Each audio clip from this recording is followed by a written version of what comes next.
Welcome home. We are WNST. Towson, Baltimore. We're AM 1570. Please set a spot out on your radio dial. We'll be number 6. We'll be number 7 if we need to be on your dial. But make sure you do that. Luke and I'll be talking football all weekend as well as all through next week. Our friends at the Maryland Lottery give us the Raven scratch-offs to give away. We have the Maryland Crab Cake Tour coming up in so many places. I can't name them all, but we'll have a commercial for that later. We'll be at Coco's on December 4th. We're going to be at Costas back at State Fair. I had a date there with Angela Alserbrooks. Now that she's Senator Alserbrooks, maybe we'll get her out to Catonsville before it's all over with. Also, our friends at Raskin Global. I got the shirt on here, and Leonard Raskin trying to keep everybody calm after an election. Luke Jones is trying to keep everybody calm after the defense has to play to its knees on a 2-point conversion in order to seal a 35-34 victory over the Cincinnati Bengals on Thursday night. We have heaped praise on Joe Burrow. We have talked about the closeness of the game and where the Bengals are sort of on the pass-fail meter at this point as being a playoff team and not a complete team. We're here to talk about the Ravens, and not necessarily in praise of Lamar or what happened to the running game or even what's happened to Justin Tucker missing extra points. But the defense itself, Luke, you and I have spent a lot of time talking about this, and you spanked them. I've spanked them. We talked about issues. We've talked about scheme. We've talked about Zach Orr. We've talked about Clowney. We've talked about lacking a pass rush. We've talked about the fact that they've been relatively healthy through all of this. And, as we sit here and Pittsburgh's coming in, and then the Chargers, and those are two teams that do play defense. Interesting if, they keep it in the 20s or even in the upper teens because the Ravens have to kick some field goals or something. Not that they necessarily would have to be fourth and a lot to start kicking field goals for them on any sort of consistent basis. But two big matchups, some time off, and I don't know where the repair would be for the defense. I don't think it's Tre'Davious in the secondary. I don't know that it would have been a Zadarius Smith or a Clowney. I mean, to me, somebody across the middle of the field's got to cover, and I haven't seen any of it. And there are people on the internet that are calling Roquan Smith fat, by the way, or just slow. I don't know what it is, but there's a real problem on the defense given the length of this and what they can do to slow it down, mitigate passers. I mean, against bad quarterbacks, they'll be okay against New York Giants, on the rest of the schedule. But thinking you're going to navigate January with this leaky condition across the middle of the field and no pass rush, I don't know. They got a lot of work to do. By the way, they showed Dean Pease a couple times on the TV because I know you're up in the Kevin Byrne little press box, the tiny box. They showed Dean Pease going crazy and very active, and he is not a passive part of this defense 4 weeks in. No, and even talking to Marlon Humphrey this past week, I guess it was Monday leading into the Thursday night game, I had a chance to ask him about Dean Pease. And of course, Marlon, one of the very few players on this defense that actually played under Dean Pease. It was Marlon Humphrey's rookie year back in 2017. And he even acknowledged that he has made more of an impact the last week or two. So take that for what it is. Interpret that as you will.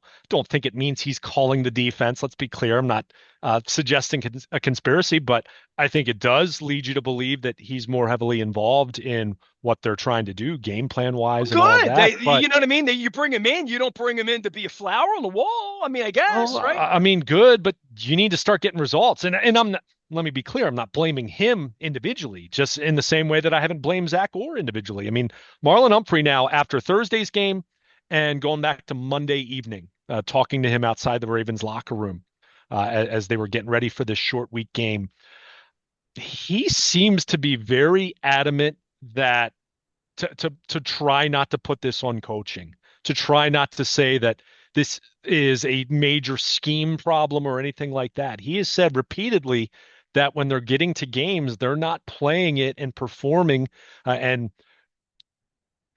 carrying out their coverages and their assignments in the way that they practiced it. So now he's not throwing any individual player under the bus, but that to me sure sounds like he's not trying to suggest that it's a coaching problem as much as, hey, as players, we need to execute. So, you mentioned Roquan Smith. Look, Roquan has not been good in coverage this year. And how much of that is Roquan? And, I'm not going to get into, you know, weight or anything like that because, I don't watch these players get weighed or know exactly what he weighed last year or anything like that. But he has looked slower in Looks coverage. There's no slower. He question looks about slower. that. I mean, Sure. I mean, Sure. the eye So in the sky does not lie, as Jaws sure. says, right? But how much of it is that? How much of it is what they're asking him to do coverage wise? I don't know, but it's not working. I mean, Nestor, maybe Well, he that and maybe Patrick Queen felt more like chocolate and peanut butter at one point, right? Like, and because neither one Queen of was them no good without it. Yeah, right. I mean, Roquan Smith was very good in Chicago on a really lousy team, but blossomed 2 years ago this week when he showed up here. Yeah, and Patrick Queen hasn't been very good in Pittsburgh based on most of what you read. So look, I think Trenton Simpson, and I'd have to look at Thursday night's game, as you alluded to, being up in the corner of the end zone now. I can't sit here and say just with my first viewing of the game how Trenton Simpson fared, but I think Trenton Simpson's played pretty well relative to what your expectations would have been overall, but that hasn't worked. Safety. I mean, let's just look at the last few weeks. Let's look at this pragmatically, Nestor. Marcus Williams had been this issue. His performance had been very clearly leaving something to be desired. He gets benched in Cleveland. Doesn't even play, was active, but didn't play a snap. Eddie Jackson steps up, plays every snap, becomes a starting safety. The following week against Denver, Marcus Williams is back on the field. Eddie Jackson is a healthy scratch. They play better against Denver, no question about it, but it's Denver. It's Bo Nix, right? I mean, we can't sit here and try to say that that was, problem solved. Everything's fine. By the way, you see the difference between Bo Nix on Sunday Joe and Joe Burrow, Burrow on Thursday. sure. It's But it's but night two and weeks day. but at the same time, 2 weeks ago, Jameis Winston looked great. And then Jameis Winston looked like Jameis Winston this past Sunday, right? He turned back into a pumpkin. So we Gardner Minshew looked like a real quarterback against the Ravens in the second half back in week 2. So I can't just look at the opponent and just say, oh, I mean, it's an easier quarterback. To your point, you talk about Pittsburgh and the Chargers. Now, I'll say those are both teams that want to run the football. That should play into the Ravens' hands, you would think, because the Ravens have been able to stop the run. However, they have tougher defenses. So what kind of game is that going to be? But my point is, even if Russell Wilson's not Russell Wilson back in 2017 with the Seahawks, and even if Justin Herbert, who by the way is playing some good football here recently, go look at his numbers the last few weeks compared to earlier in the season. Even if Greg Roman is coordinating that Chargers offense, I mean, the Ravens have had so many issues. You can't make any assumptions about anyone. But I mentioned safety. I'd be remiss if I didn't mention the fact that they waived Yannick Ngakoue on Thursday afternoon to make room for Keaton Mitchell. And let me be very clear. I don't think Yannick Ngakoue was doing a whole lot to move the needle. I don't think he was great. At the same time, he was playing over David Ajabo the last couple weeks leading into Thursday's game.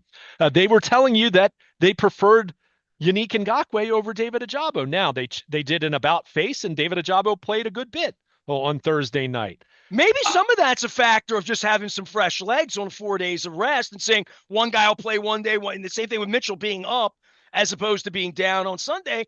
Like I would, it's almost like a bullpen or something when you got to play 2 football games in 4 days. Well, but they waived Ngakoue though. I mean, I could see that if you're talking about, yeah.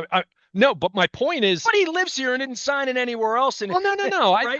And again, let me be very clear. I'm not saying their Super Bowl hopes hinged on the status of Yannick Ngakoue. And who knows? Maybe he clears waivers and is back on the practice squad and back on the 53. It's 3 weeks from now. Who knows? But I guess the point I'm trying to make is just look at how they've handled the last 3 weeks in terms of what they're doing with some of their personnel. Who's up? Who's down? I mean, it reeks of you're throwing bleep against the wall and trying to see if something sticks, right? Doesn't it? I mean, it feels that way. So, I mean, this defense is a mess right now. This pass defense, as we said, it's lousy.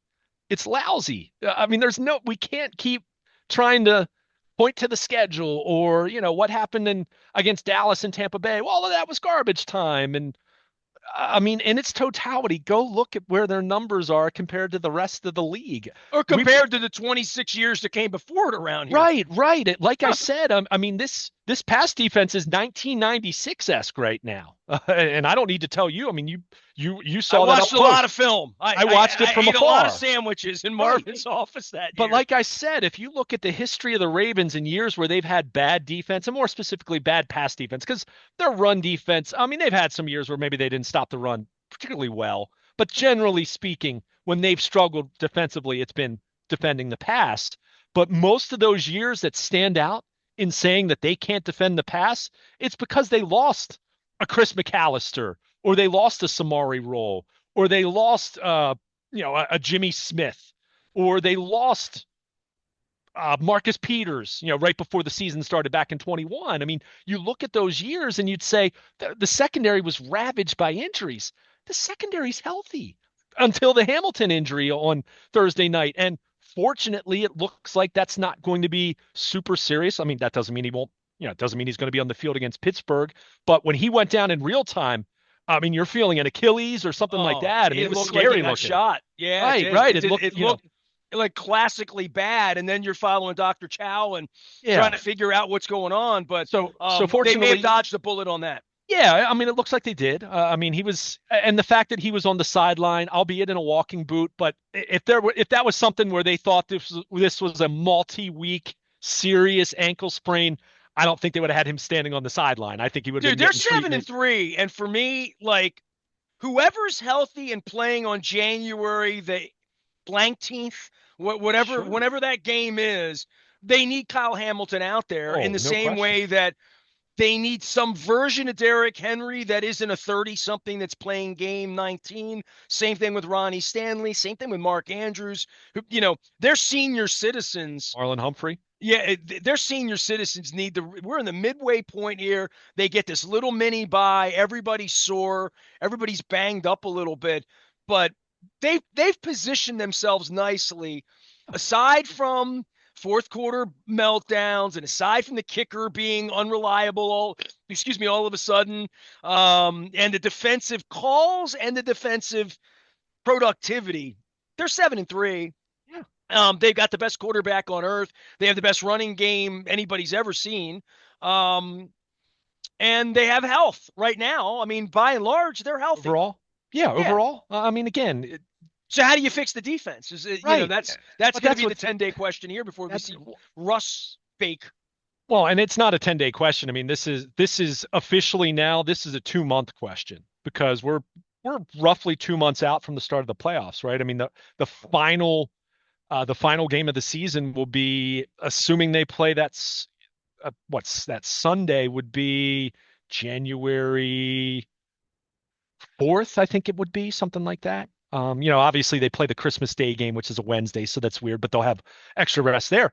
But assuming they're not going to get the first round bye, I mean, they've got 2 months to fix this defense, and specifically the pass defense, right? I mean, they can stop the run, but we're seeing that doesn't do a whole lot for you when teams know that they can just chuck the ball all over the field on you.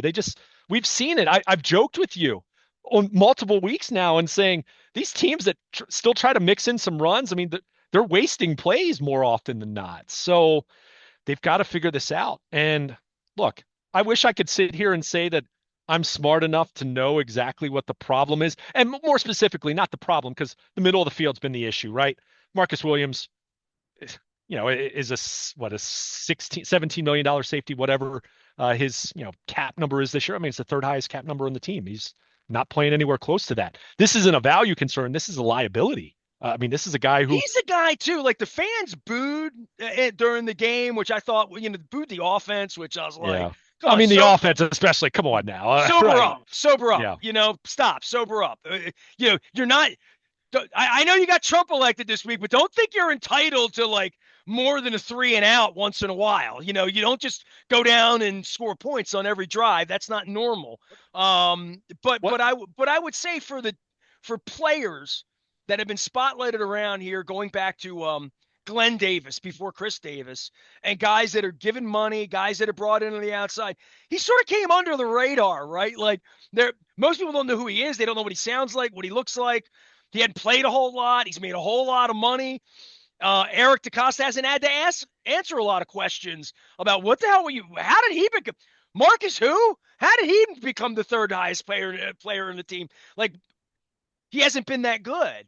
And I think through the annals of free agent signings and fringe Corey Ivies and who was the guy, the Carr, and the guy they brought in from Dallas that played a little couple of years, and Brendan Carr, I'm talking about, not Chris Mhm. Carr, but like I think about these guys that they brought in that they paid Samari Roll, the Derek Masons, the guys they brought from other places, paid him some money.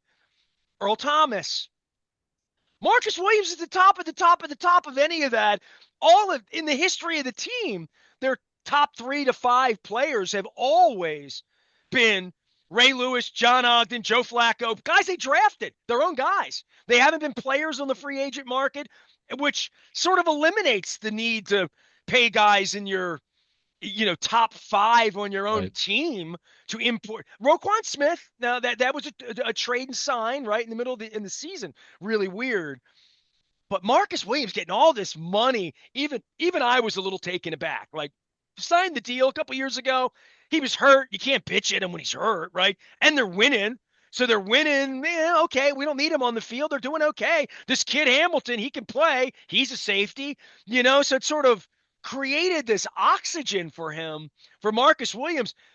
Not that I want people going all Ed Whitson on me, but like he's gone under radar for making this much money and being completely unproductive, and the defense stinks. And today we're bringing everybody flowers because they won, right?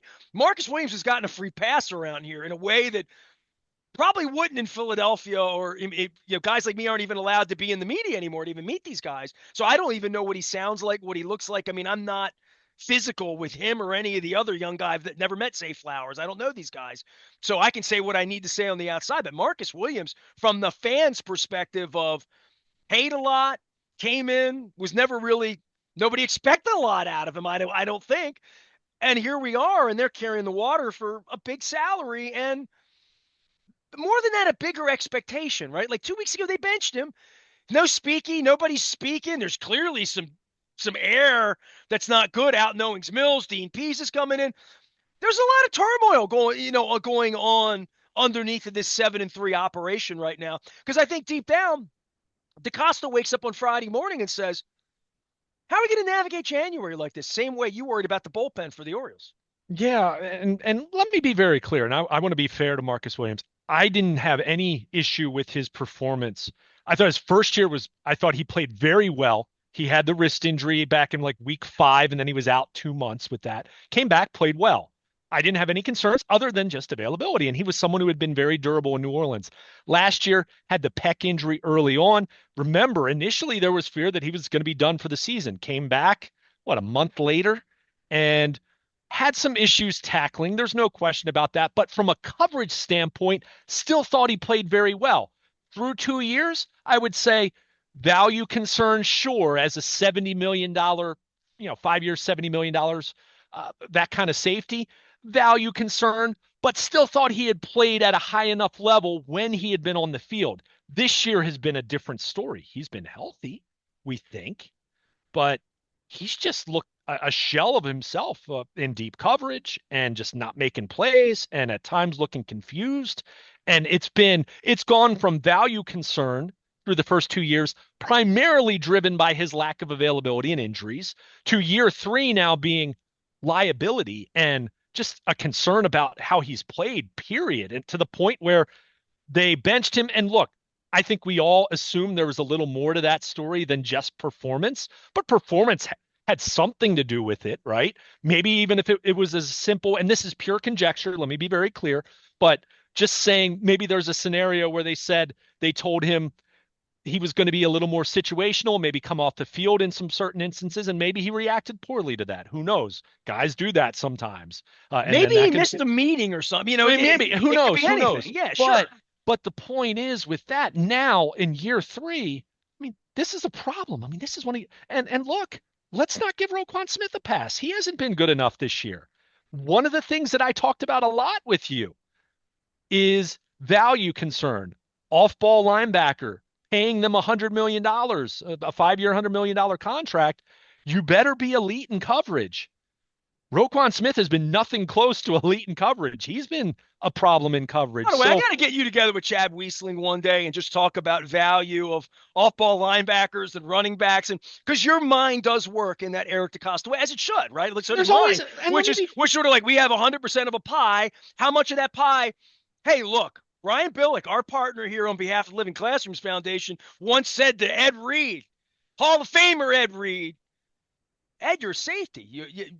This is what safeties make, you know. So right. that's what makes all this interesting. Is I'm not saying the Ravens have been stingy with money; No. they've been smart with money, but also in the history of the city, very few people have gotten $70 million deals and not produced. We can go through any of the Orioles, the Ravens. It's a lot of money and a lot of expectation. And he's sort of skated as a guy that they'll cut him at the end of the year and take the cap cut or whatever. But he doesn't go down in the annals as awful signings, but it hadn't been a very good one at this point for value in. And I'll keep going back to Earl Thomas just because of the character part of that in so many ways. But in as far as modern signings, this is one where Eric, kind of missed, right? I mean, it's kind of funny when you look at it. Their free agent safety track record over the last decade or so is not a whole lot to write home about. Eric Weddle, check. I think Eric Weddle was a good signing. Even if maybe his last year as a Raven wasn't as good as you would have liked to him have been, but he was a Pro Bowl caliber safety. He lived up to what you expected. I love Tony Jefferson as a person. That was not a good contract when you look at how much they paid him relative to his performance. Earl Thomas was a disaster. I'd still put Earl Thomas worse than Marcus Williams. I mean, This when is you an off punch one of your season. This is in June sure, after they well, win the Super Bowl, no, and you have to write something crappy. You do like top 10 worst signings in Raven. Like I don't. It but sounds like an free off season issue.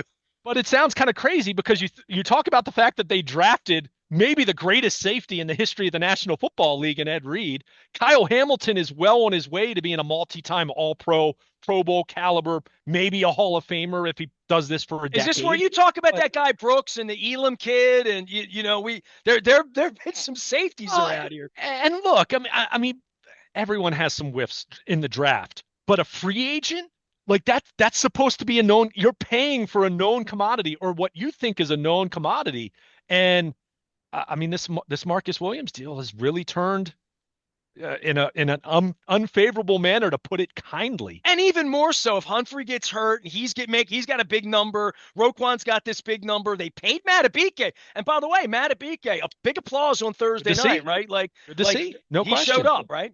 Yeah, and to this point in the season, it had been a little underwhelming for him. Now, I think he's had more double teams, and certainly we can talk about the Travis Jones injury that hindered him for a few weeks. It was good to see Jones back playing his normal allotment of snaps. So it seems like the ankle is mostly behind him at this point. But we talked about this, and we've talked about this the last couple of weeks when Marcus Williams, Roquan Smith, Matabike to a way lesser extent, because again, I don't want to put him into the kind of problems that they've had with Williams and Roquan in pass coverage at the very least.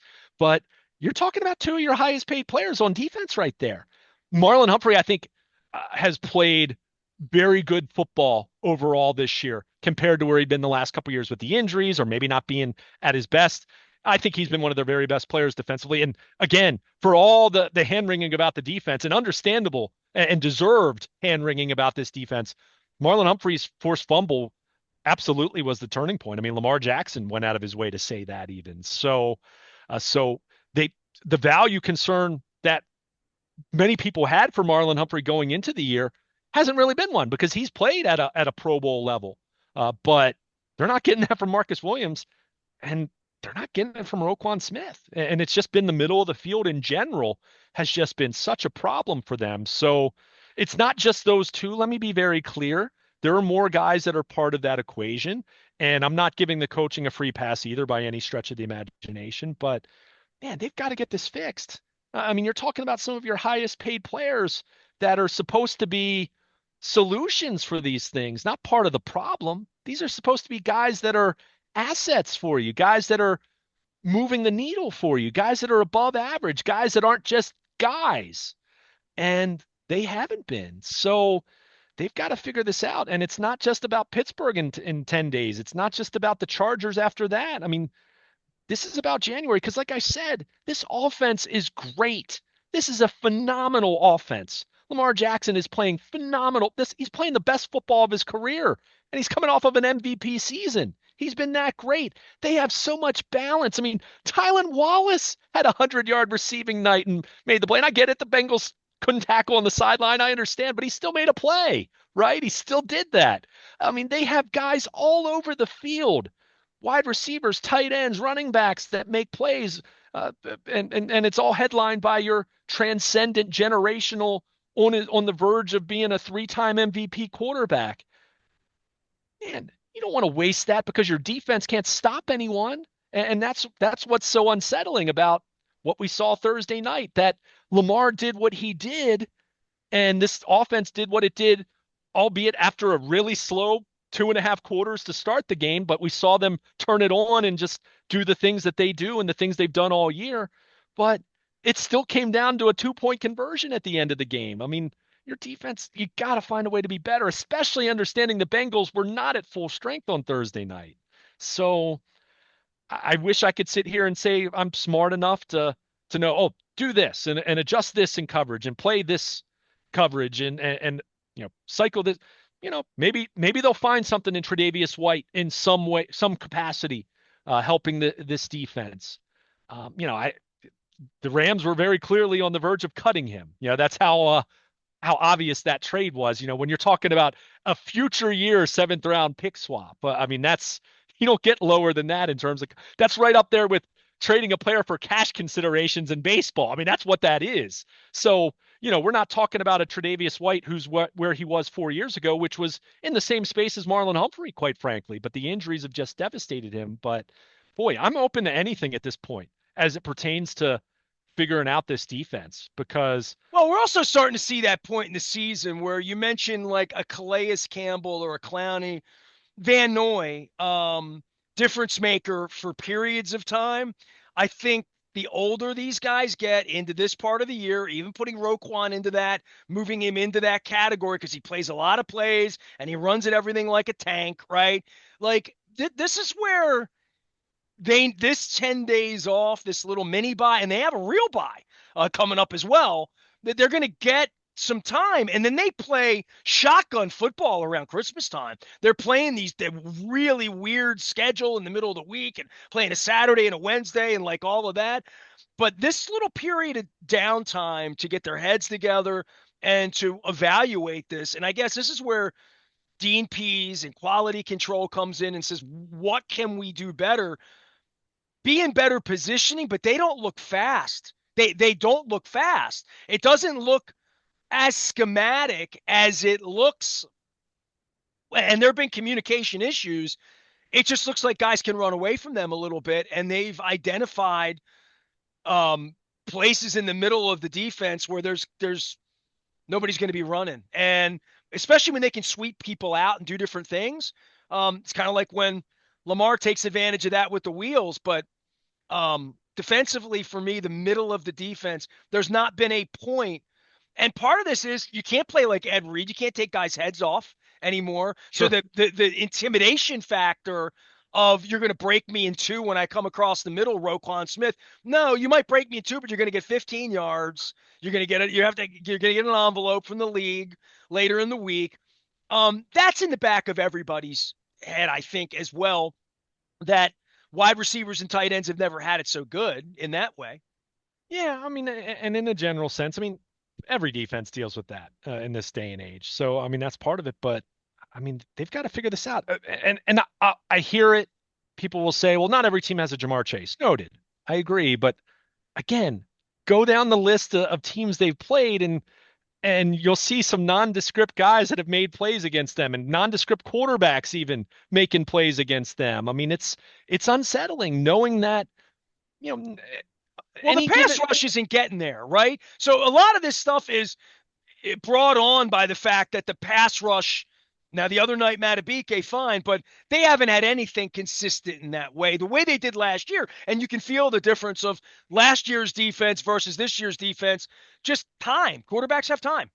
Yeah, I mean, and how much of that is scheme and their sim pressures, that worked beautifully under Mike McDonald and trying to run the same stuff, maybe, not getting there. Now, again, that one part of what was so disappointing about Thursday night was I thought the pass rush was markedly better than it's been in recent weeks, and yet Joe Burrow still threw for 428 and 4 touchdowns, right? They still couldn't stop Jamar Chase. I mean, th- Jamar they Chase had a Jimmy Smith kind of day.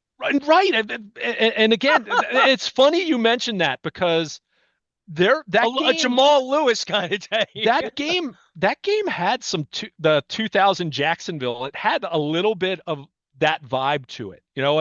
I made the comment. I can't remember if it was this segment or a previous segment, but I said to you how this team is shaping up to be the bizarro 2000 Ravens, where you've got this historic offense and yet you have this defense that you have all these concerns about. And again, maybe it's not as pronounced as 5 straight games not scoring a touchdown as that 2000 offense had that streak in the middle of the season, but it's bad. I mean, this defense is bad right now, and they've got to figure this out because look, Lamar has done amazing work carrying this team, right? I mean, this offense has carried.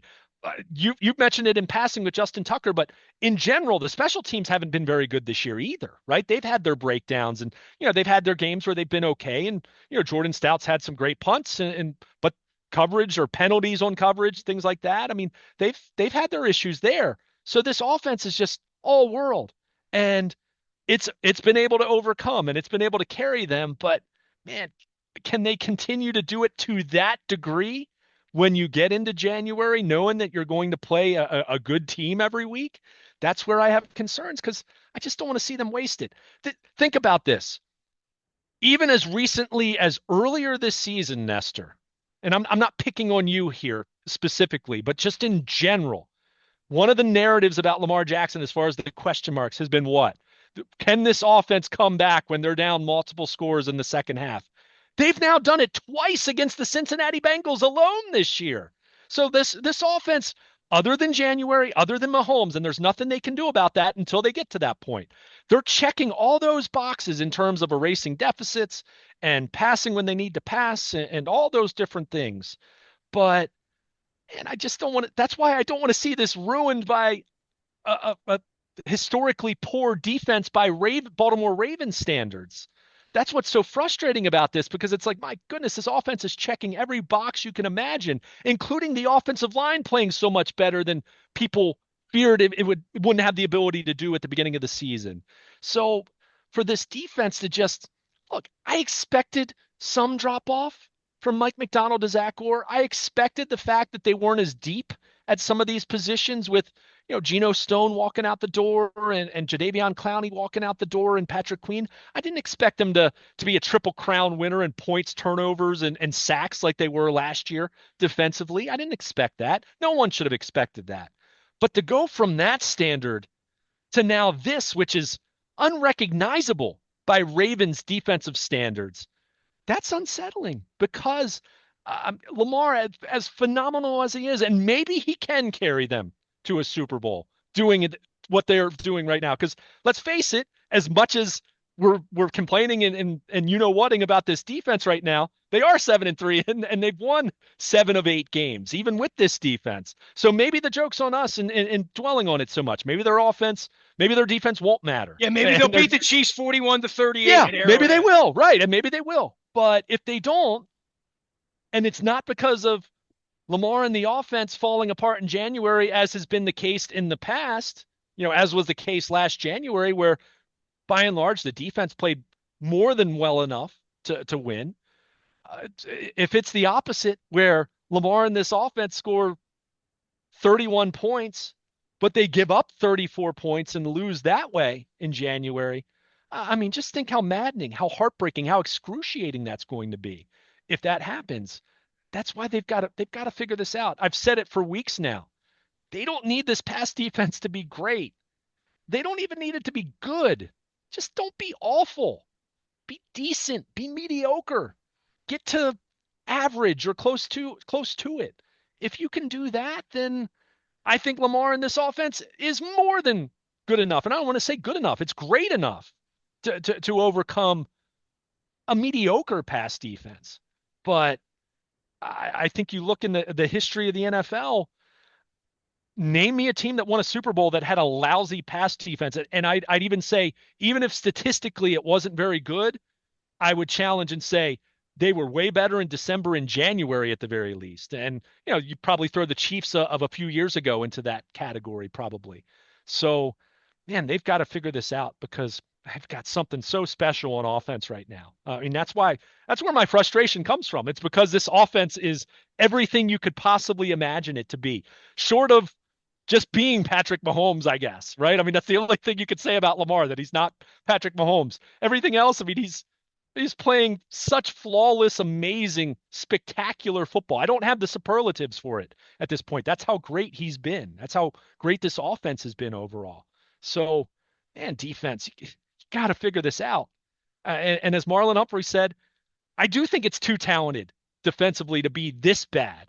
Maybe it's not the best anymore or anything close to the best, but it's got to be better than this. I can't fathom that you go from where you did last year, albeit recognizing some of the changes that they underwent, to now to be this bad, to be dead last in passing yards allowed by a pretty comfortable margin. I mean, man, they've got to figure it out. I know I keep saying that, but hey, I'm just echoing what Marlon Humphrey said probably 3 or 4, 5 different times in his post-game locker room session, where he just said something's got to change. We've got to fix this. And because he knows it, he said, we're the little bros right now, and Lamar's carrying us. And that's great because Lamar's amazing, but it's not great because we need to be able to finish a game too. And